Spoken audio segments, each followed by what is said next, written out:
it's me Alex. Today I am filming my 2020 random favorites video. I'm going to be doing a fashion favorites and a beauty favorites video for y'all as well, but I know that those are going to take a little bit longer to film and this one is going to be the quickest, so I kind of wanted to get that one out first before I have to figure out, okay, how can I get my slow-ass Wi-Fi to handle an hour-long beauty favorites video?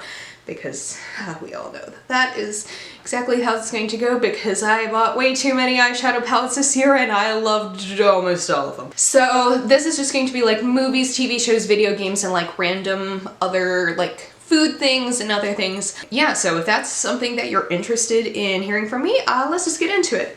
So, TV shows. Number one, Schitt's Creek. I think a lot of people really got into Schitt's Creek during quarantine, and I think that that is with very good reason, because that is honestly one of like the most wholesome shows ever. If you haven't watched it, it is about a rich family that loses their riches and has to like work with normal people in this tiny ass town, and it is the sweetest show. I cry during like half of the episodes. You do have to work your way through season one. It's a little bit difficult, but I think the majority of shows that are like super popular, you kind of have to do that. Like Parks and Rec, I feel the same way about. I rewatched Parks and Rec this year as well. Case hadn't really seen a lot of episodes of Parks and Rec, so I made them watch all of them. Also a favorite, also fantastic. We also watched One Day at a Time. We went through that show twice, and that is, I mean, that's a remake of another show, but it is so super sweet. If you haven't watched it, it is on Netflix. It's just like a cute little like family sitcom. I love Abuelita. I think she's exactly who I wish to be when I am the age of a grandmother. I love her so much. It is such a wholesome show, and it is laugh out loud funny, and I really love it. And I feel like with that one too, you don't quite have the same growing pains that you do Schitt's Creek. Like, yeah, you know, pilot episode, a little bit weird, whatever. Every show's pilot episode is, but you get into like kind of the meat of the show a lot sooner than you do with a lot of other sitcoms. So that's super nice. Also, Kim's Convenience. This is one show that my friend Melissa turned me on to. It is about a Korean-Canadian family that owns a convenience store and all of the wild and wacky stuff that goes on there. And it's super, once again, super cute, very funny. We watched that one so quickly that we didn't even feel like we were watching as many episodes as we did, because it flows that well. It is so super great, and it just like warms my heart. As far as like non like comedy sitcom TV shows, well, Case has watched Winona Earp for a long time, but I've only kind of just started getting into it, and I started watching that around the time that I started watching Schitt's Creek, and I didn't realize that the actor who plays Mutt in Schitt's Creek also plays Doc Holliday in Winona Earp. And Mutt is like my least favorite character in Schitt's Creek, but Doc Holliday is my absolute favorite character in Winona Earp, so that is a very interesting change of events. But it's like this horror sci-fi western, and I really like it. Like, it kind of satisfies my need for like a good horror show now that American Horror Story is kind of definitely shit, you know, and this is a bit less, I would say, disturbing than that, and I think it has a much better plot line, so I've been enjoying that a lot. I haven't made it super far in Winona Earp, but I watched it so much. And then we have been watching a lot of Gravity Falls as well. I mean, I've loved Gravity Falls ever since it came out, but I've realized this year that it is such like a comfort TV show to me. I find cartoons made for adults to be creepy. Like, I don't judge anyone who watches them or anyone like who enjoys that. I don't pass any judgment. Just to me, it's personally really creepy. But certain kids shows that I like kind of grew up with, so like Phineas and Ferb and Gravity Falls, and then like, I mean, Steven Universe came on when I was in college, but I like it. You know, I'm okay with watching that if it's like a kid's show that an adult can enjoy, and I think Gravity Falls really falls into that, because I am also like, now that I'm watching it like with my 24-year-old eyes, I'm like, oh my god, if I had actually watched that when I was like a child, I would have been scared shitless by some of the things that happen on there, because there's some fucked up shit that happens on that show. But it is so good. I love Mabel. Mabel is my favorite character, which you can probably guess from like the everything about me as a person. Yeah, so that has been super great. So I'll also mention a couple of like stand-up comedy type things. I like stand-up comedy a lot.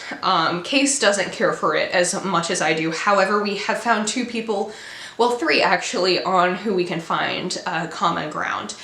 John Mulaney, I think everyone loves him with good reason. He's like a funny person who is also like a genuinely good person. Like, you don't feel like an asshole for laughing at his jokes because he's very good at punching up and not, yeah, that's super nice. And also Sarah Millican, I have loved her stuff ever since I used to watch a lot of Mock the Week when I could find the episodes on YouTube when I was in college, and she appeared on there a couple of times, and that kind of led me to dig into her work a little bit more.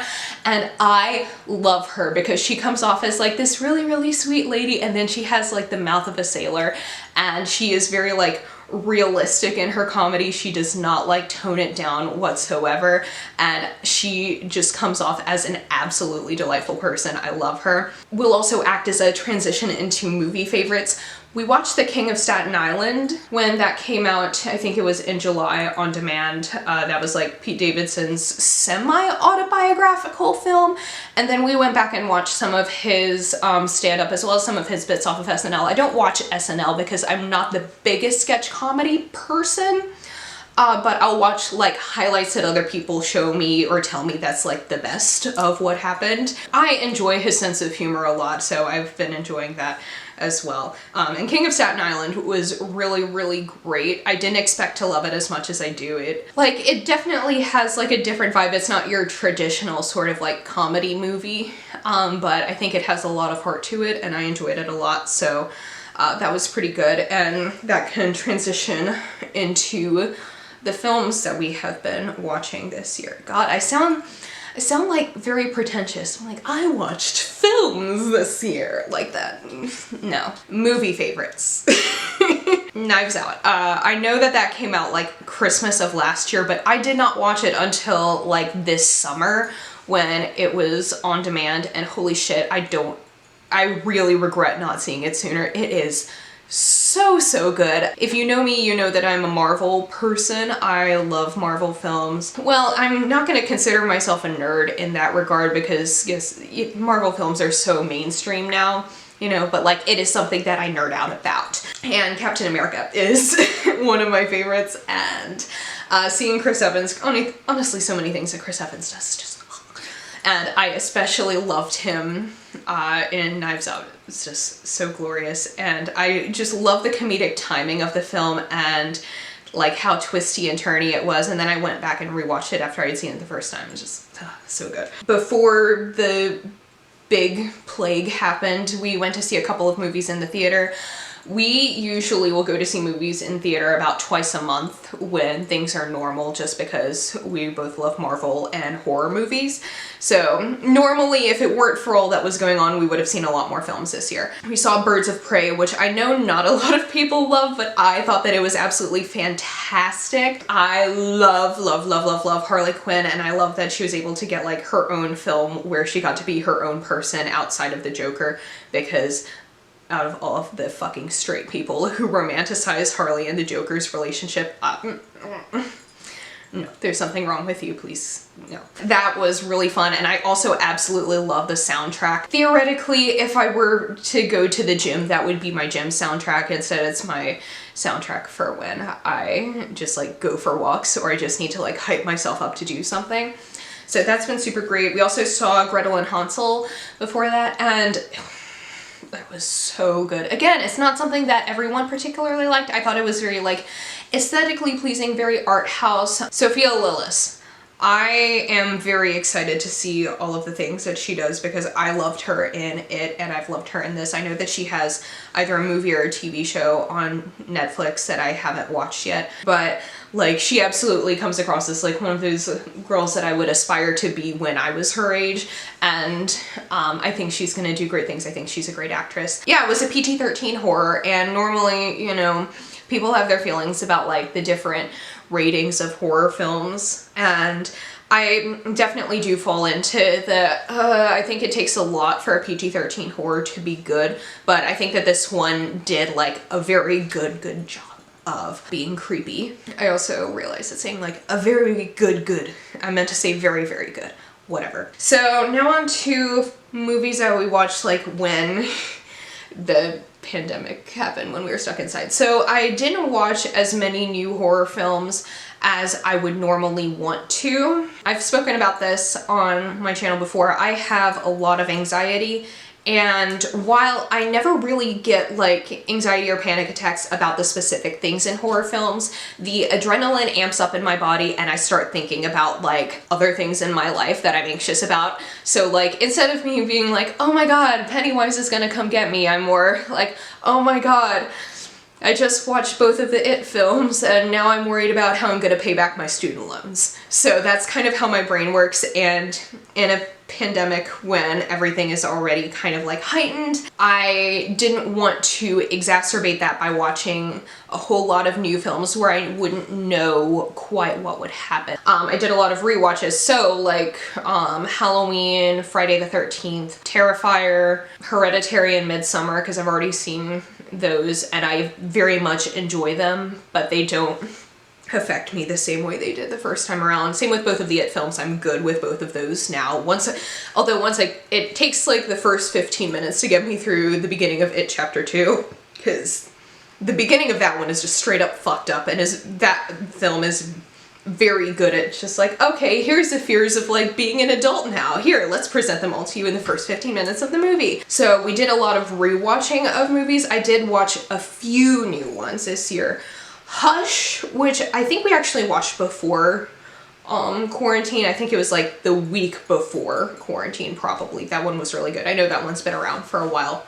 And I'm not a huge home invasion horror, but Hush is really good. Green Room, that was intense. I had heard like really good things about it from different YouTubers, and I was like, okay, we should finally just like bite the bullet and watch it. And I did not expect it to be as gory as it was. It didn't like scare me, but the adrenaline was there. So like the adrenaline of like watching a good slasher film was there, but it was very bloody and very gory. Spoiler, there's like that one scene where they have to tape up a gigantic wound with like duct tape, and that had me just like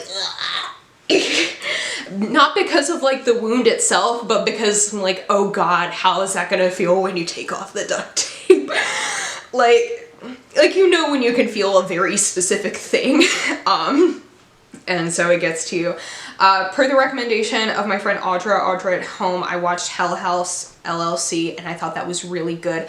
I can go kind of 50-50 when it comes to found footage horror, but that one did a very good job of like kind of making you see stuff out of the corner of your eye. And same with, I watched Insidious for the first time, and I think that one was really good too. One of the things that I really liked about watching it, just watching everything, the shots, the lights, and all of that, is that you notice that the way like things are set up in the house, there's like just enough clutter in the background to make you think that anything could be hiding there at any time, and the lighting hits it at just the right way to show you that like, okay, there could be something hiding in there, and it just like helps keep up the adrenaline and like the scare factor, even though like the objective events in there are like, okay, standard horror movie, but like they keep the vibe.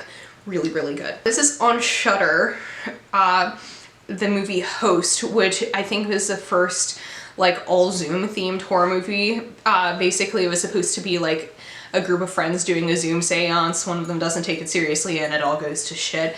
And it was really, really cool. It goes really slow at the beginning, but once you hit the climax, it is very, very intense. So if you have Shudder, you should watch it. If you don't have Shudder, I would recommend like giving it a shot. A lot of YouTubers like get sponsored and do free trials and all of that, so check it out. It's super great. I like it a lot. Let's talk about video games, because this year I have been playing a lot more video games than I normally would, because normally I'm just kind of like a casual Sims and Animal Crossing type person.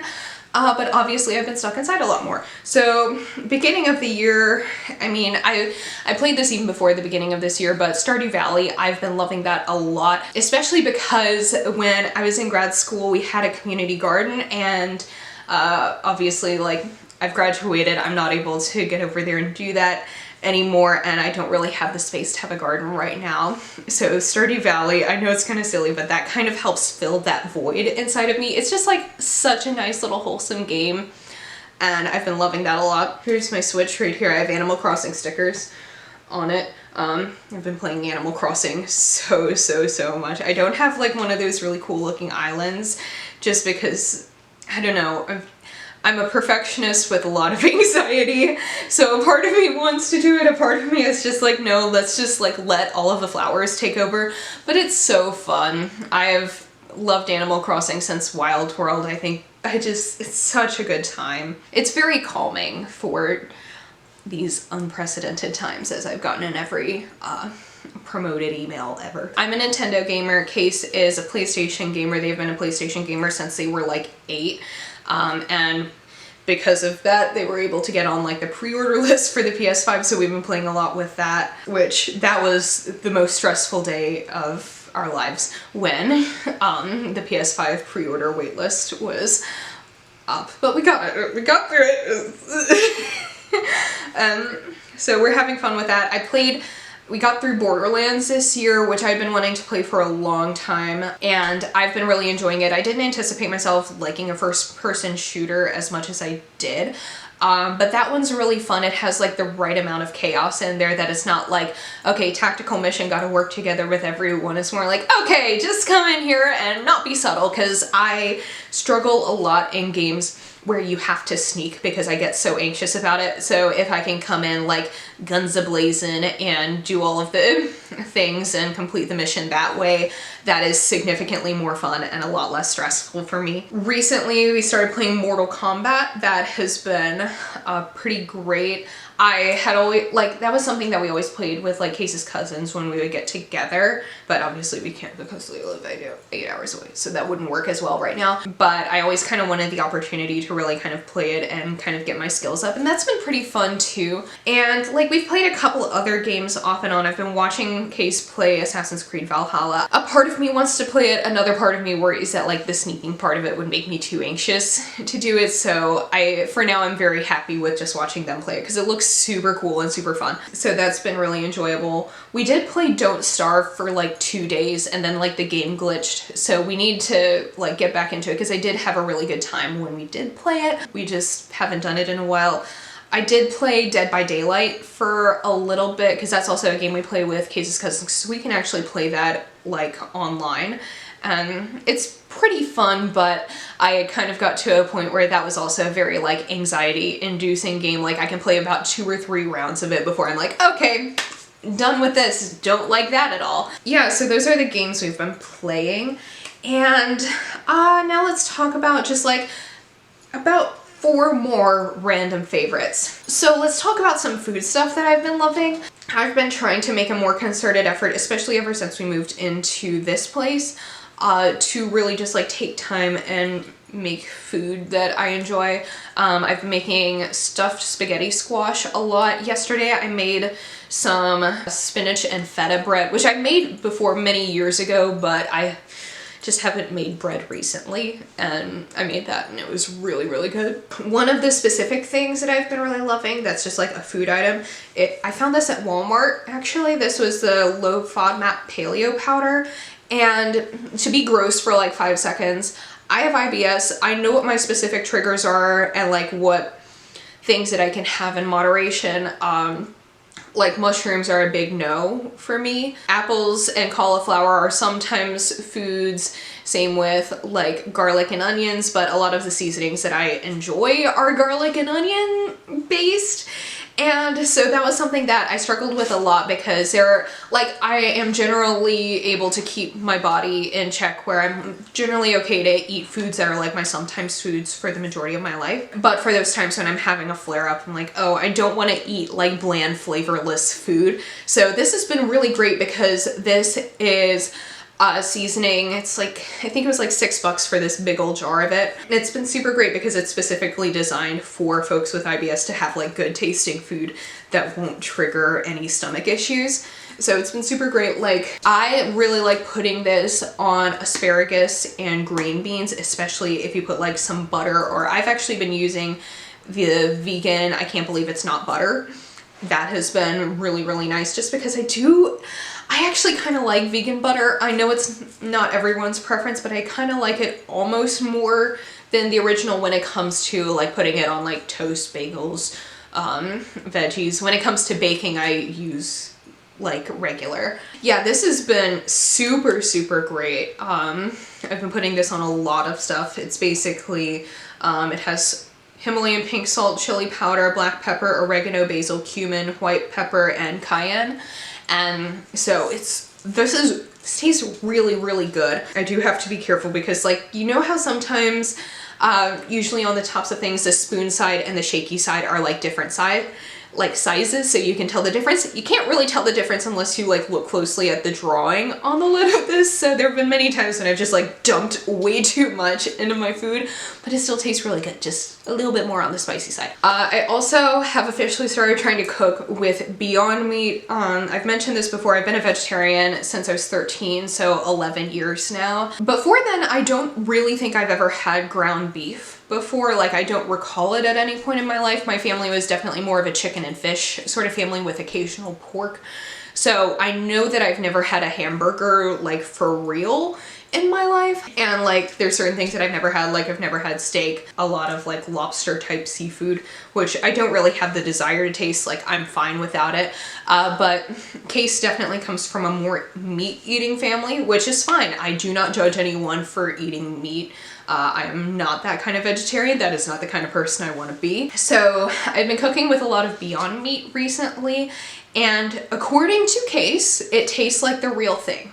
Especially the Beyond Beef. I like to use it in any sort of like tacos, any sort of like Mexican food that I cook. I also, I'll make that for my stuffed spaghetti squash, and it's been really cool to cook with. I tried getting an off-brand version of it. It was awful. I do not recommend it. I know it's like a couple bucks more to get the regular Beyond Meat, but cooking with the off-brand Beyond Meat was just an absolute nightmare. So it's worth the extra $2 or $3 to get the name brand stuff. I do not like the Impossible meats. That has like triggered some of my stomach issues in the past. So if you have a sensitive stomach, go for the Beyond Meat and not the Impossible meat. Just from personal recommendation. If you don't have a sensitive stomach, go for whatever the hell you want. It doesn't matter. But just letting you know, if you are trying to get into that sort of thing in your own home cooking, that's been my experience. The Beyond Meat has been really, really easy to cook with. I haven't had any trouble with it. And it's been really fun, like seasoning it into different things. And lastly, food-wise, we also started getting the Misfits Market subscription. And we've been really, really, really liking that. So if you don't know what that is, it's basically a box that you can get either weekly or bi-weekly. We do bi-weekly, like $22 plus shipping, and you can pay more to get like add-ons into your box. But it's basically a whole bunch of like organic fruits and vegetables that taste great and are still like in good shape, but just look a little weird. Like, they couldn't sell it in stores because it just looked off, and like there's this weird capitalistic standard for what things should look like in the grocery store. So it's kind of all of the rejects from that. It used to be where you couldn't pick your own fruits or vegetables and you just kind of got whatever was in there. Now, if like, they'll give you a time frame before your box is shipped to pick out things that you like. So I've been able to get a lot of different things. We've also been able to try other vegetables that I wouldn't have normally tried. So I've tried like rutabaga, turnips, celery roots. Did not like the celery roots. That thing was so fucking stinky. No. 0 out of 10, do not recommend that. But a lot of the other fruits and veggies that we've gotten there have been really, really cool. And I've been enjoying it a lot because that also helps kind of reduce the need to go to the grocery store. Now when I go to the grocery store, I can just like get like the dairy and like the dry ingredients and the frozen stuff instead of having to go all the way through the produce section, which before I started getting that would definitely take up the most of my time when I did grocery shopping. So that has been super nice.